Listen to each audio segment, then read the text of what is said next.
Okay, then.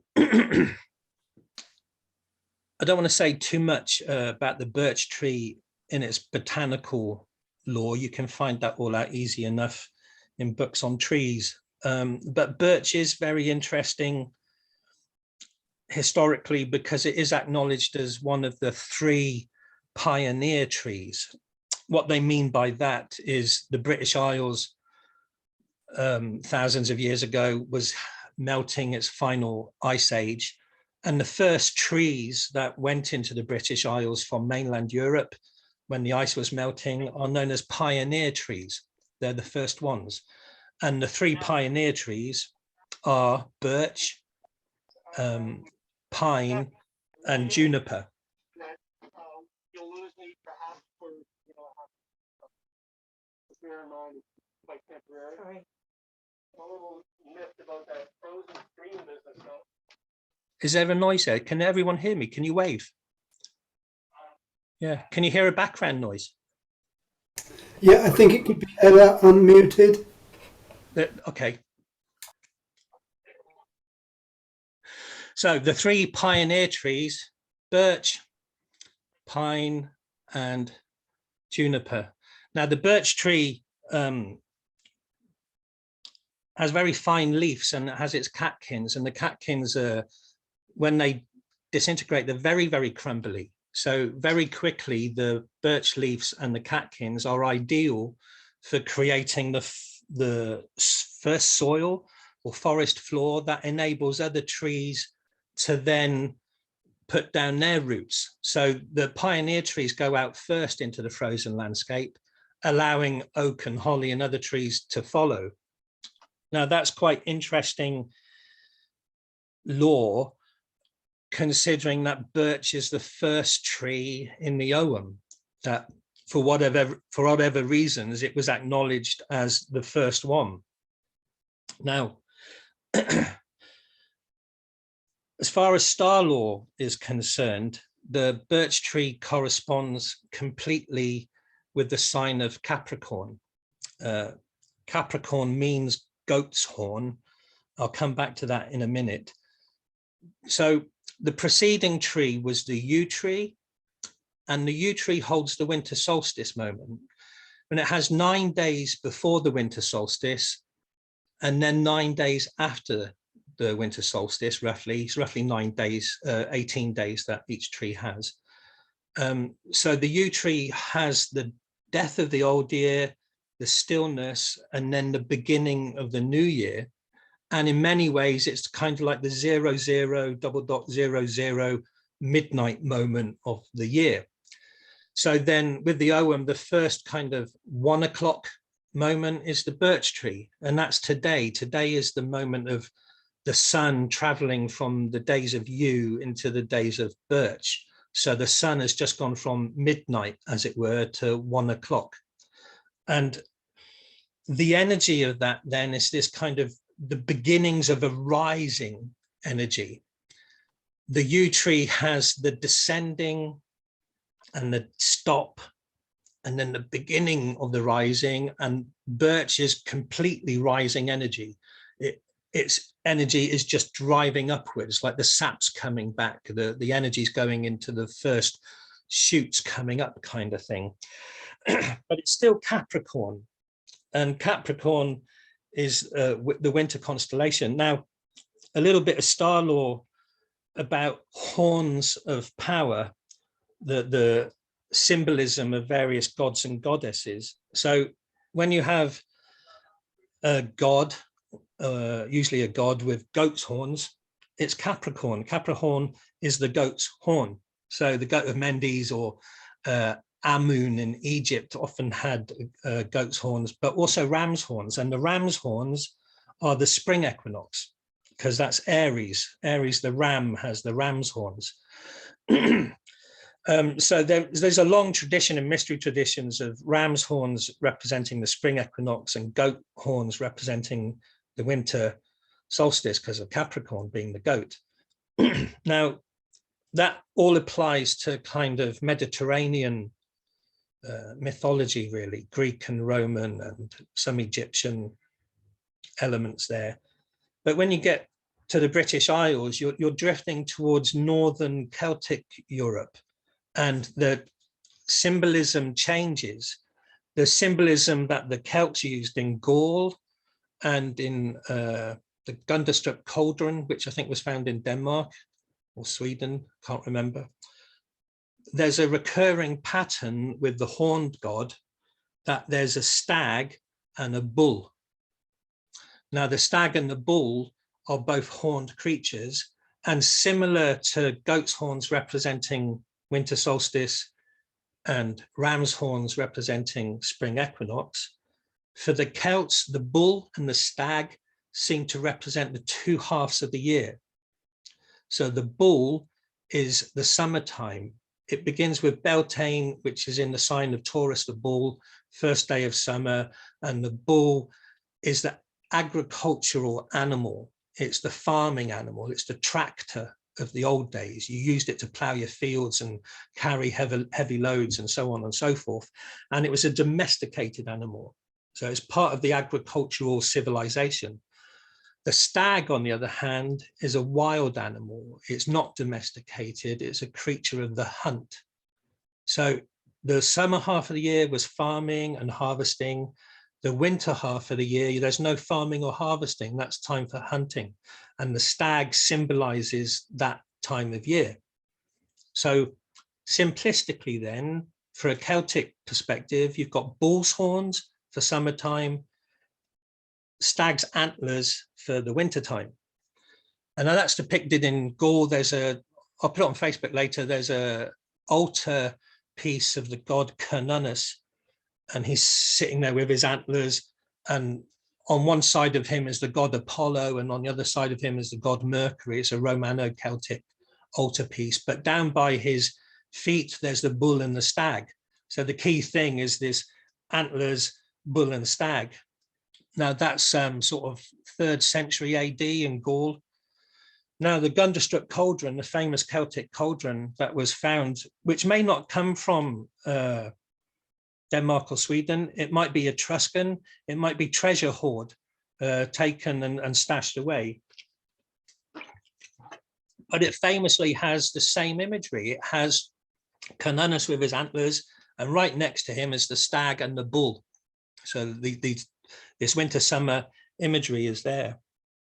So I think, and there's more evidence to support it, that the Capricorn time of the year, the birch tree time of the year, is the antlers.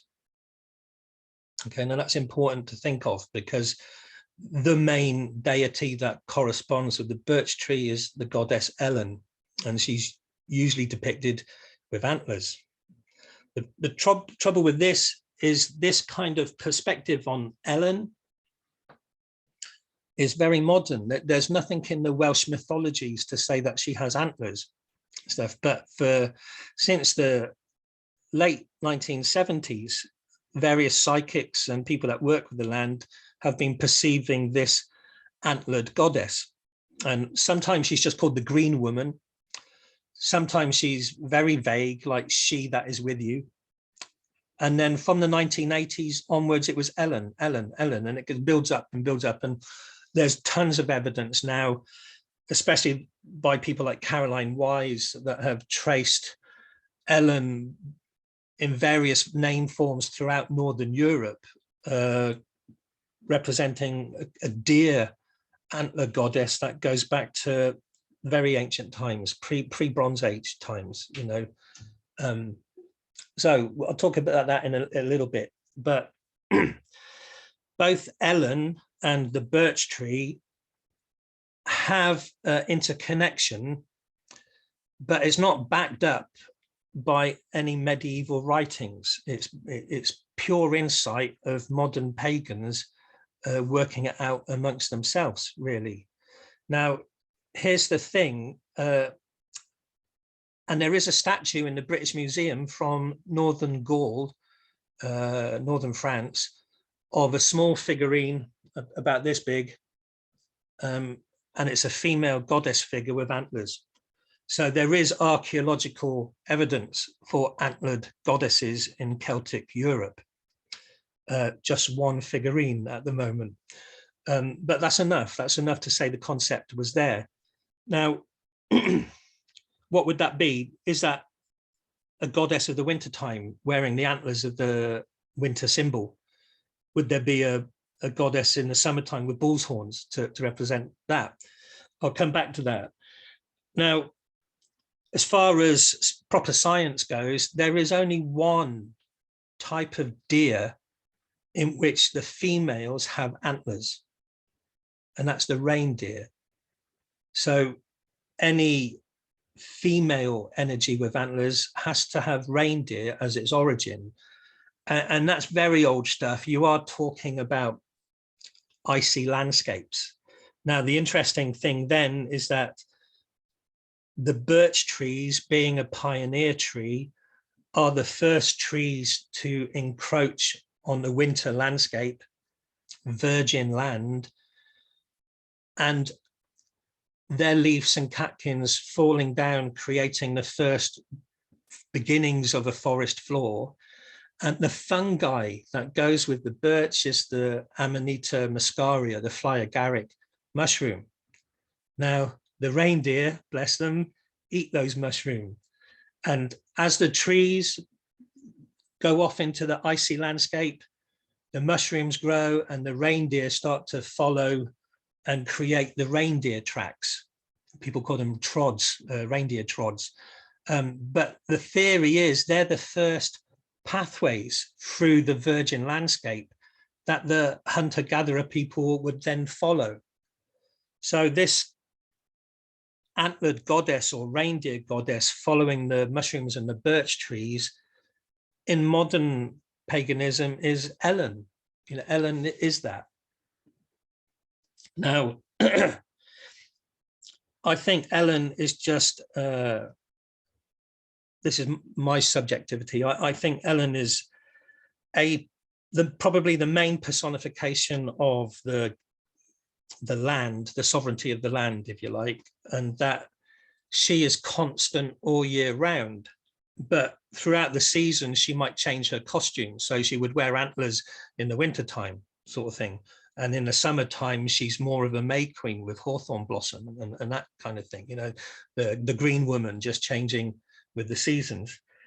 But once you've got this kind of divine feminine in the landscape, you then have various tribes and chiefs trying to own bits of the land, and therefore to do so they have to marry the land to claim it, and they almost have ritual rites of becoming the consort of the goddess. So at one time of the year, the summer consort is going to wear bull's horns, and at another time of year, the winter consort is going to wear stag horns, antlers and stuff. So I'm beginning to see these bull's horns and stag horns as seasonal companions to the goddess of the land, if you like, you know. The name Elen is interesting. It's fairly global, and it means the same thing in every place. It means a ray of sunlight. In Welsh, it's Elin, E-L-I-N. In Irish, it's Eileen. In French, it's Elaine. But they all mean a ray of sunshine. It's the same meaning in each country. And even in ancient Greek, Elen, E-L-E-N, means a ray of light. Now, the Celts tended to triple their goddesses. So if you see Elen as a triple aspect goddess, she's 3 rays of light, which is the Druid symbol of the Arwen. So the Arwen is a triple Elen, if you like.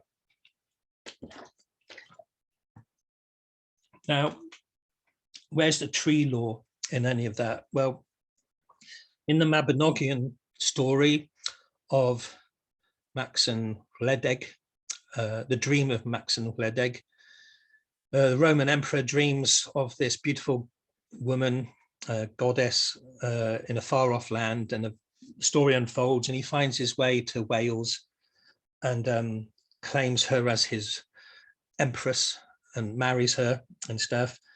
And it's obviously a kind of Roman version of marrying the goddess of the land.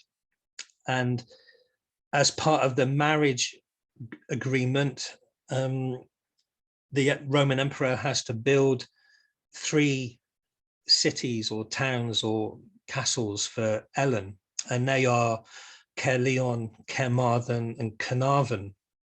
The interesting thing with that, and bearing in mind this is like a 12th century story that this was written down, once you plot Elen's 3 cities that were built for her by the Roman emperor, they make a triangle, not a perfect triangle, but a triangle. And if you work out the middle of the triangle, which you can do quite easily, it's the center of Wales, and it's a place called Elenydd. And the Elenydd means Ellen's land. It's a quite interesting thing that isn't in the Mabinogion. It's just there for modern earth mysteries people to explore. And coming from Elenydd, the middle of Wales, there's a river called the Elen, and it means the hind or the female deer. And this little river flows down into the River Wye and then out into the River Severn and stuff. And connecting these various Roman places in Wales were old roads, which were known as Sarn Elen, which means Ellen's roads or Ellen's causeways. Now,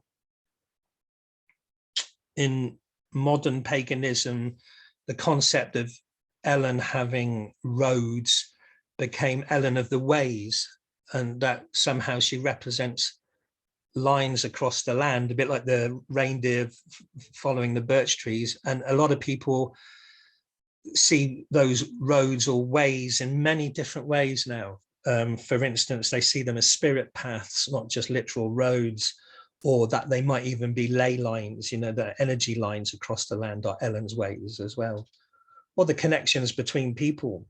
Now, going to go into something much more obscure.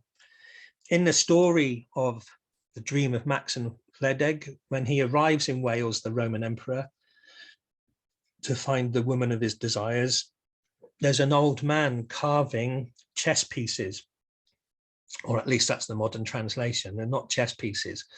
This old man is Ellen's father, and he's carving these playing pieces out of gold. And what these pieces are, they're for a game similar to chess that in Welsh is called Gwyddbwyll. And Gwyddbwyll means wood sense or forest sense or tree wisdom. And he's making the pieces for this game of tree wisdom. Things get lost in translation. So modern, from the 1800s, he's just carving chess pieces. So you have to chase things back. Now, so you've got this game of tree wisdom or tree logic or forest logic. You could interpret it in many different ways. And in Ireland, there's the same game, but it has a Gaelic name. So Gwyddbwyll is the Brythonic or Welsh name for this game. And in Ireland, it's called Fidgil. And it means the same thing. It means forest sense, tree sense, wood wisdom, whatever you want to call it. And in Irish mythology, it was invented by the god Lugh. It's quite interesting that there's this divine origin behind this tree game.